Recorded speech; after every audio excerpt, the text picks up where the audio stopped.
We are thrilled to be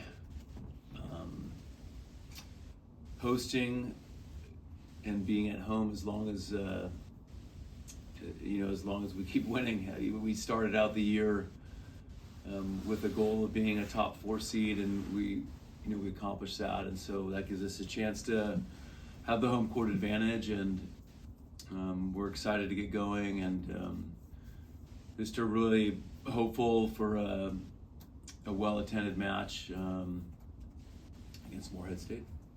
Because you have so many veterans, and even some of the couple of the younger players, they've been kind of down this road to a Final Four in the past with that experience. What do you even say to them at this point? I mean, are they at the point where they can kind of self-police and they don't really need a lot of, motivation and or other little nuggets from you? I think it's probably just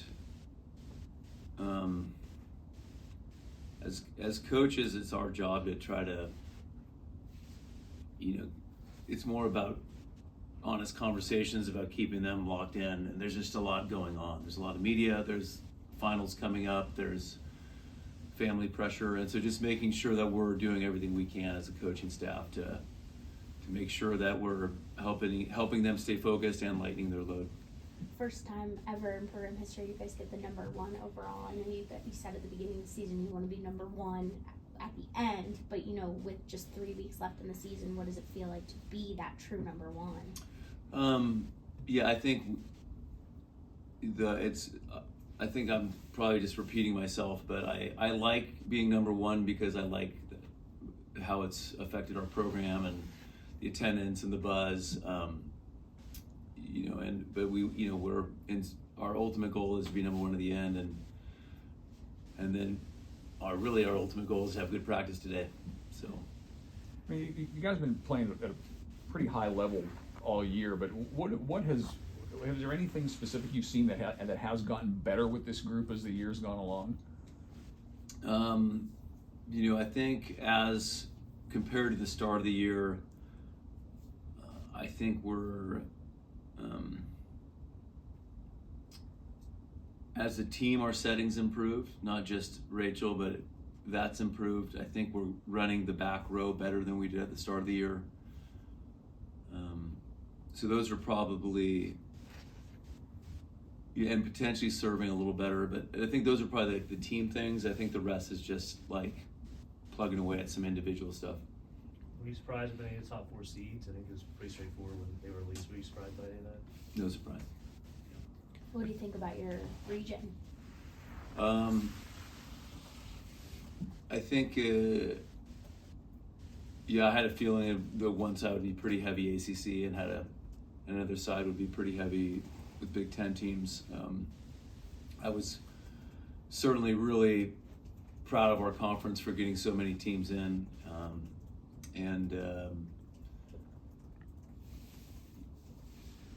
I try not to get to think too much about stuff out of my control. I think the seeding, the committee did a fair job, and nobody has an easy road anywhere. This is our sport continues to have more parity, and I think whoever makes the Final Four will be a really big accomplishment. Coach, I know it's not a guarantee you play SMU or Oregon, but is it nice to have some familiarity with a team in your conference, in your region? I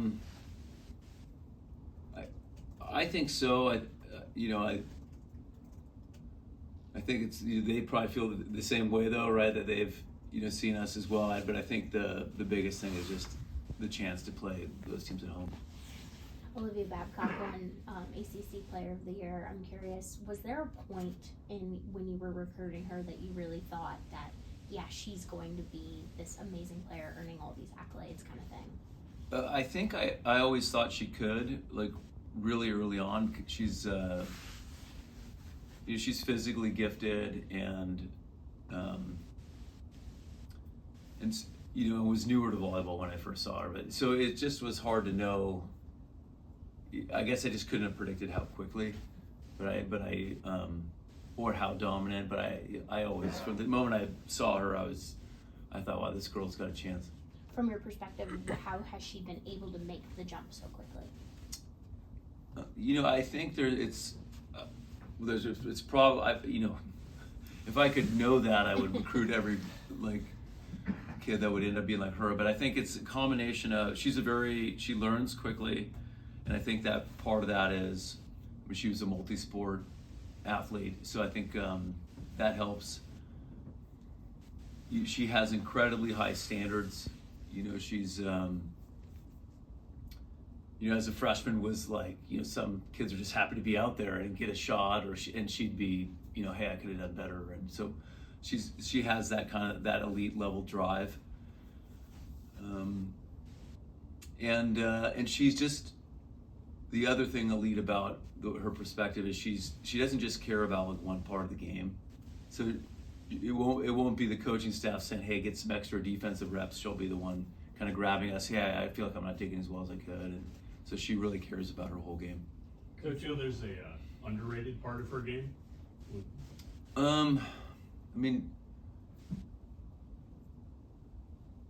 Probably just her humility and what a teammate she is.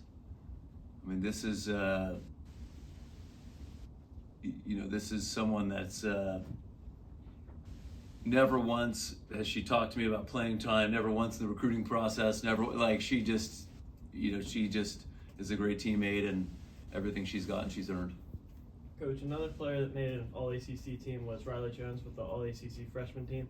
In the spring, she wasn't set to be in the starting lineup. Now, All-ACC freshman team. Can you speak to the difference she's made for this team, even though? Well, she's this. It also goes with Rachel and how well she's used her. But she's hit for a really high percentage as a freshman, and so she's kind of that final piece where we maybe don't set her always as much, but I don't think another team can forget about her. And she continues to work on being she's a good blocker. She continues to really put in the work to be great.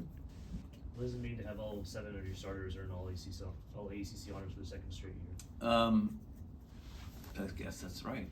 Last year too. I think it's. I just really appreciate that the coaches recognized. Not just a couple of our players, but all of them.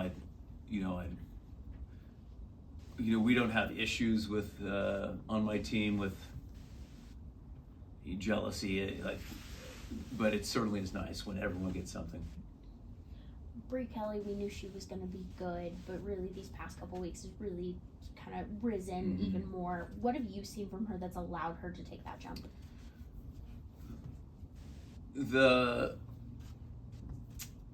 I think about a month and a half ago was, really when physically she started to, now she's jumping a little higher, moving a little quicker, and also just moving with,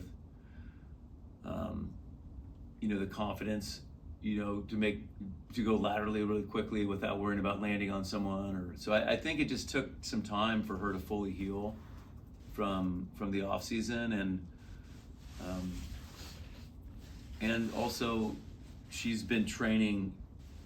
She was able to train consistently. She hasn't missed a practice in 4 months. So I think just having been out for a while, getting healthy, and then just the consistency of every day being able to get after it. You obviously have a lot of player carryover from the last 3 years of this year's team. But is there anything different about this year's team as you enter the postseason, either mentality-wise or just something different you see in this group as opposed to the last few years? Yeah, this. I've said it earlier this year, but this group just has all those returners. So I think it's probably, they talk about the Final Four and the national championship more than I do. It's not something we really need to talk about. They know that we have the talent to do it, and so I think that level of drive has been there from the start, and I guess confidence, for lack of a better word, that we can do it. Did you guys talk about the fact that when you were at Louisville last week, you were playing on the court that will be the court of the Final Four, and how that experience of beating Louisville there could help?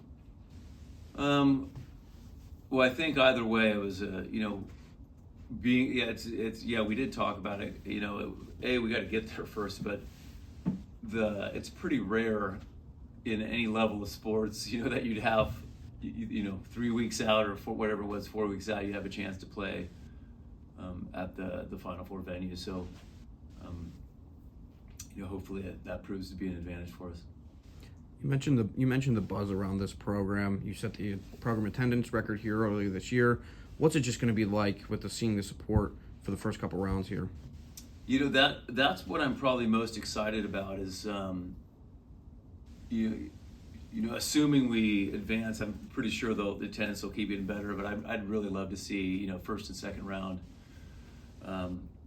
well attended, and I would remind people it's hard to advance against anyone. I know that sounds, I don't know how it sounds, but just getting to a Sweet 16 is really hard. So we expect these to be really good matches. Being the top seed, does that add any extra pressure to you guys? I don't think about it a ton. I think as a coach, I put a lot of pressure on myself to get in a Sweet 16. I think that's a big marker for me, because I just know at that point on, everyone's so good that it's. I think that's probably what I do. I don't know how the girls feel about it. I think we're probably pretty used to being, a top seed over the last couple of years. You were named ACC Coach of the Year. What does that honor mean to you? Well, I think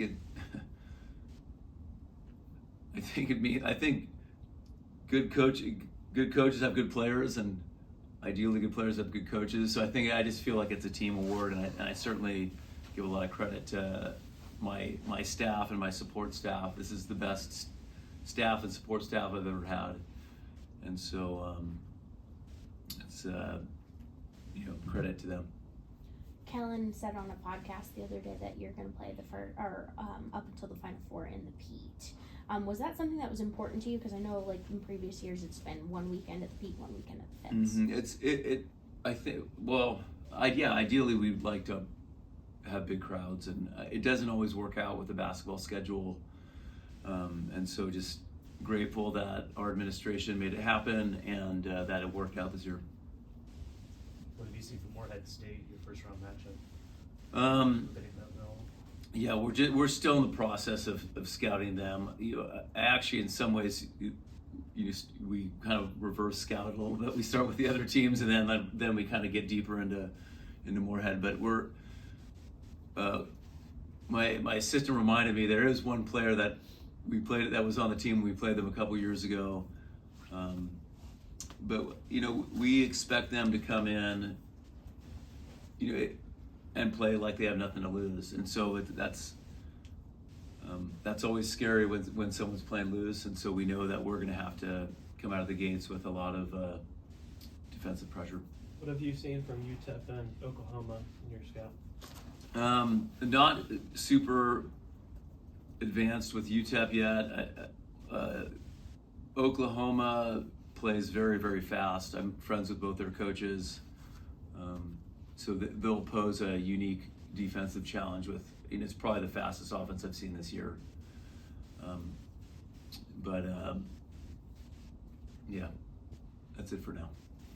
You have a bunch of players on your team that will be playing in their last NCAA tournament, and thinking back to some of them, their first NCAA tournament was a Final Four run. Mm-hmm. I know it's hard to reflect in the moment, but is that something you've thought about at all? As you guys have begun this, that Rachel, Emmy, Valeria, Kat, Nisa too, just their experience in the Final Fours and all that. Yeah, not a ton, because we're always just thinking about the next game, but there have been times this year where Valeria, being in her 6th year, where I'll be, hey Valeria, tell them what it was like back when she reminded me that she didn't travel her freshman year because we were saving money because she was a red shirt, and I was like, we did that. So yeah, our program's changed a lot and the expectations have changed, but it's certainly been, an incredible run by the senior class. With those group of players that she just mentioned, could you sense anything just in their collective demeanor this year, and just maybe the way were they even a little more businesslike than usual? Just as we said, they're knowing this is going to be their last go around, and the potential this team had. Yeah, they've been so serious all along. It's hard to say, but I probably would just, put it this way. I think Valeria, I think Rachel's been locked in. She's been leading the charge with, how competitive she is and how much she wants to win. But I think whether it's Valeria or Kat, they came back for this reason, to be part of this group and to pursue a national championship. You said Rachel's locked in, has been kind of leading the charge. Does she ever get on her teammates because of her, just her intensity, like in practice or anything? Certainly.